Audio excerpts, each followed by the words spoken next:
नमस्कार, आप देख रहे हैं 4 PM और मैं हूं आपके साथ सिमरन। क्या हुआ जब ट्रंप ने थक हार के ईरान को दे डाला 48 घंटे का समय? आखिर ऐसा क्या हुआ कि 22 देशों को मिलकर ईरान से लगानी पड़ी गुहार? और कैसे ईरान ने एक ही रात में इजराइल की बैंड बचा के रख दी है? जब से ईरान ने होर्मुज जल जमरूमध्य को अपने कब्जे में लिया है, ऐसा लगने लगा है कि ईरान ने पूरी दुनिया का गला पकड़ लिया हो। और सबसे जो है ज्यादा, अगर किसी का सबसे ज्यादा दम घुट रहा है तो वो अमेरिकी राष्ट्रपति ट्रंप है। वहीं यही वजह है कि 22 देशों को साथ आता देख एक ही रात में अपनी बातों से पलट गए हैं और ईरान को बड़ी चुनौती दे डाली है, जिसके बाद पूरी दुनिया में हड़कंप मच गया है। अगले 48 घंटों में क्या होने वाला है? उधर ईरान ने भी ट्रंप को चुनौती को उसको कबूलते हुए उसको करारा जवाब दिया है। तो आखिर ट्रंप ने ईरान को धमकाते हुए क्या कुछ कह दिया है और कैसे ईरान ने ट्रंप का पलटवार किया है, बताऊंगी आपको अपने इस रिपोर्ट में। साथ ही आपको ये भी बताने वाले हैं कि कैसे ईरान ने एक ही रात में इजराइल को नर्क में तब्दील कर दिया है। दोस्तों, पल भर में कैसे अमेरिकी राष्ट्रपति डोनाल्ड ट्रंप अपनी बातों से पलट जाते हैं, इसका उदाहरण देखना हो तो ईरान और होर्मुज स्ट्रेट को लेकर के उनके बदलते हुए रुख को देख लीजिए। जब से ईरान ने होर्मुज स्ट्रेट पे कब्जा जमाया है, ट्रंप छटपटाने लगे हैं। कभी वो अपने साथियों से होर्मुज पे अटैक करने की गुहार लगाते हैं तो कभी कहते हैं कि उनको इससे कोई लेना देना ही नहीं है। अब देखिए, ट्रंप ने एक दिन पहले एक पोस्ट में कहा था कि होर्मुज जल जमरूमध्य की सुरक्षा और निगरानी अन्य राष्ट्रों द्वारा की जानी चाहिए, तो इसका इस्तेमाल करते हैं, अमेरिका नहीं। उन्होंने कहा था कि होर्मुज जल जमरूमध्य को आवश्यकता अनुसार उन राष्ट्रों द्वारा निगरानी किया जाना चाहिए जो इसका इस्तेमाल करते हैं, संयुक्त राज्य अमेरिका नहीं। लेकिन जैसे ही देशों ने शनिवार रात को यूएई के नेतृत्व में ईरान से होर्मुज खोलने की अपील की, अमेरिकी राष्ट्रपति के तेवर बदल गए। यह आपको बता दें कि 22 देशों ने संयुक्त बयान जारी करके ईरान से अपील की थी कि वो स्ट्रेट ऑफ होर्मुज में जहाजों पे हमला न करे। इस अपील या फिर बयान पे जर्मनी, फ्रांस, इटली जैसे देशों के भी हस्ताक्षर थे। अब देखिए, जैसे ही ट्रंप ने देखा कि 22 देशों ने ईरान से अपील की है, उन्होंने ईरान को खुली धमकी दे डाली।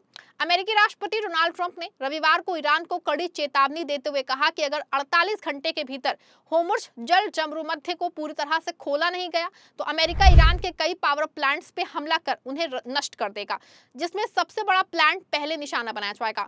व्हाइट हाउस ने रविवार सुबह ट्रंप के नए फरमान की पुष्टि की।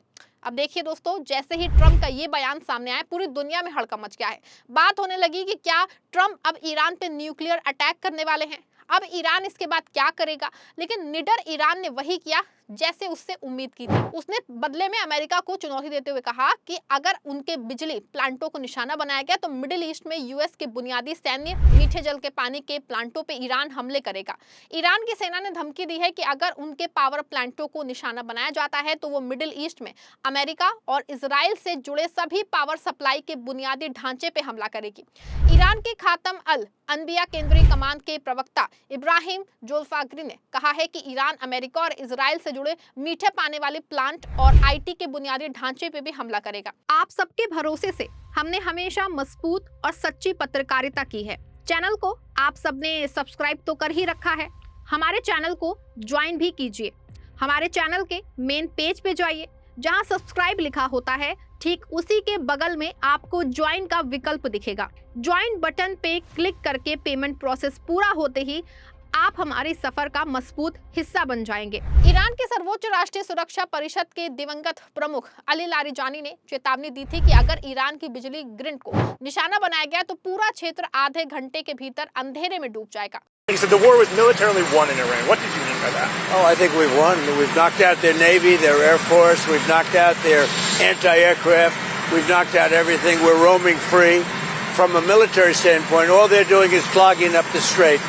But from a military standpoint, they're finished. अब देखिए, ट्रंप धमकी देते हैं तो लफाजी लगती है, बड़े बड़े दावों के पीछे खोखले इरादे दिखते हैं, लेकिन ईरान जब धमकी देता है तो वो करके भी दिखाता है।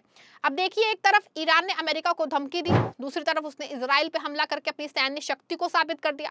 बीती रात ईरान ने इजराइल की राजधानी तेहरान समेत दमोना और अराद में तबाही मचा डाली। ईरान ने जैसे ही परमाणु ठिकानों के पास मिसाइलें गिराई, पूरी दुनिया दहल गई।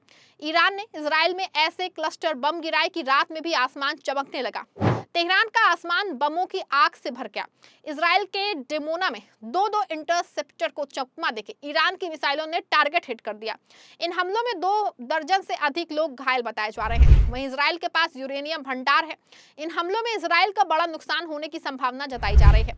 ईरानी संसद के स्पीकर मोहम्मद बागेर गालिफ ने एक्स पे कहा कि अगर इजरायली शासन भारी सुरक्षा वाले डिमोना इलाके में मिसाइलों को रोकने में नाकाम रहता है तो ये ऑपरेशनल तौर पे लड़ाई के लिए जो है नए चरण में प्रवेश करने के संकेत हैं। उनका बयान जो है अराद पे हमले से पहले और दमोना पे हमले के बाद आया है। अराद पे हमले के बाद इजराइल के प्रधानमंत्री बेंजामिन नेतन्याहू ने एक बयान में कहा कि हमारे भविष्य की लड़ाई में ये एक बेहद मुश्किल शाम रही है। वहीं इजराइल के एक शीर्ष अधिकारी ने कहा कि ईरान ने हमारे दमोना शहर पे मिसाइलें गिराई हैं। जी हाँ, करीब 100 लोगों के घायल होने की सूचना है। दमोना शहर पे ईरानी मिसाइल हमले से पता चलता है कि तेहरान के पास अभी भी प्रवासी कमान और नियंत्रण है। CNN के मुताबिक दोस्तों, इजराइल के राष्ट्रीय सुरक्षा अध्ययन संस्थान में ईरान की वरिष्ठ फेलो डेनी सिट्रिनोविच ने कहा है कि शनिवार शाम को डिमोना पे हुआ हमला, जो इजराइल के परमाणु कार्यक्रम का केंद्र है, युद्ध प्रबंधन की रणनीति का हिस्सा है। आखिरकार पूरा मामला अब सिर्फ धमकियों और जवाबी चेतावनियों का सीमित नहीं रह गया वहां तक, बल्कि ये सीधे सीधे वैश्विक टकराव की दहलीज पे पहुंच चुका है। एक तरफ डोनाल्ड ट्रंप का 48 घंटे का अल्टीमेटम है, दूसरी तरफ ईरान का आक्रामक रुख ये साफ कर रहा है कि वो भी झुकने वाला नहीं है। होमर जल डमरू मध्य पे बढ़ता तनाव अब सिर्फ क्षेत्रीय नहीं बल्कि पूरी दुनिया के लिए खतरे की घंटी बन चुका है। ऐसे बीच जो है दोस्तों, आपको बता दें कि इजराइल पे हुए हमले ने इस संघर्ष को और खतरनाक मोड़ पे लाके रख दिया है। जिस तरह से ईरान ने अपनी सैन्य ताकत का प्रदर्शन किया है, उसने ये साबित कर दिया है कि अब ये लड़ाई सिर्फ बयानबाजी तक सीमित नहीं रहेगी और अगर आने वाले 48 घंटों में हालात नहीं सुधरे तो ये टकराव किसी बड़े युद्ध का रूप ले सकता है, जिससे कई देश सीधे तौर पे शामिल हो सकते हैं। सबसे बड़ी चिंता वैश्विक अर्थव्यवस्था को लेकर है। विशेषज्ञ साफ तौर पे चेतावनी दे रहे हैं कि अगर होर्मुज जल डमरू मध्य बंद रहता है तो तेल की कीमतों में जबरदस्त उछाल आ सकता है। इसका असर जो है सिर्फ अमेरिका या मिडिल ईस्ट तक सीमित नहीं रहेगा बल्कि दुनिया के हर देश और हर आम आदमी की जेब पे पड़ेगा। ओपेक से जुड़े देश के इस संकट पे नजर बनाए हुए है। ऐसे में पूरी दुनिया की नजर अब अगले 48 घंटे पे टिकी है, क्योंकि यही वो समय है दोस्तों जो ये तय करेगा कि हालात काबू में रहेंगे या फिर दुनिया एक और बड़े संकट की तरफ बढ़ जाएगी। पूरे मामले पे आप क्या सोचते हैं, कमेंट में जरूर अपनी राय दीजिएगा। वीडियो पसंद आई वीडियो को लाइक शेयर करिएगा, चैनल को सब्सक्राइब भी जरूर करिएगा।